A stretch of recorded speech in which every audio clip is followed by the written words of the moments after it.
Hello friends, in this video we are going to talk about another formula which is used in the calculation of bonds, that is duration. So let us try to understand this formula. Duration is the syntax, and then the variables which are used are settlement date, maturity date, coupon, yield, frequency and basis. Now what is settlement date? Settlement date is the date when a buyer has purchased the bond.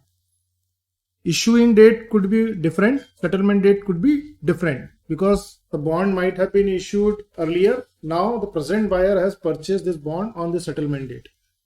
Then the maturity date is the date on which the bond matures and the company which has issued this bond is going to pay back the amount along with the interest to the investor. Coupon is the interest paid on this bond by the issuing company to the bondholder at a given interval. Yield is if the bondholder is going to continue with this bond or going to keep this bond in his possession till the final maturity, then what is the actual interest he is going to gain, that is yield. Frequency is the frequency of payment of coupon. And basis is the day count convention which is used in the bonds. So it could be like 30 by 360, which is the US convention, or it could be actual by 365, generally which is used in India. This particular formula returns the Macaulay duration for an assumed par value of 100. So this point has to be very clear that this duration formula gives us Macaulay duration and not the modified duration. What is the difference between these two? That also we will understand. Now here we are going to define what is duration is there. So duration is a measure of price sensitivity. Duration is a measure of price sensitivity to changes in interest rate for an asset that pays interest on a periodic basis, like a bond. Duration can be used by financial managers as part of a strategy to minimize the impact of interest rate change on net worth. So this is the definition of duration. And what does Macaulay duration talks about? Macaulay duration is the weighted average term to maturity. Weighted average term to maturity. So here this term to maturity is basically, it talks about the period and not the price. The weight of each cash flow is determined by dividing the present value of the cash flow by the price.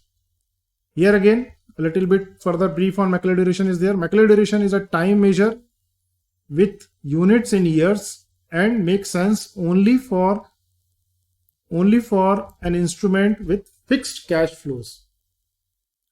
For a standard bond, the Macaulay duration will be between 0 and the maturity of the bond. It is equal to the maturity if and only if the bond is a zero coupon bond.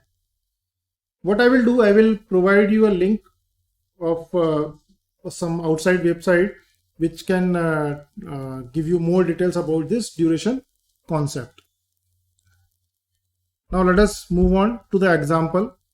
So this is the settlement date of the bond, means the date on which the buyer has purchased the bond. This is the maturity date of the bond, the final maturity date on which the bond is going to be mature and the investor is going to get back his money. This is the coupon percentage and this is the yield to maturity. Then frequency is coupon payment frequency is semi-annual, and basis concept we have taken 30 by 360.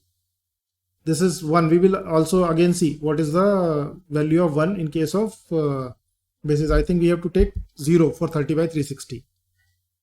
So here we have worked out the duration. For that you need to get the formula from this FX tab, select duration, put the settlement date, maturity date, then coupon percentage. This figure has to be in percentage, then yield, and then frequency. And here is the basis is the day count convention. So we are taking 0, that is for 30 by 360, or we can take 3 also, which means actual by 365. So right now we are taking 30 by 360. And this is the duration of this bond. So I hope this formula makes some sense for those who are dealing in the fixed income securities, and please subscribe to my channel.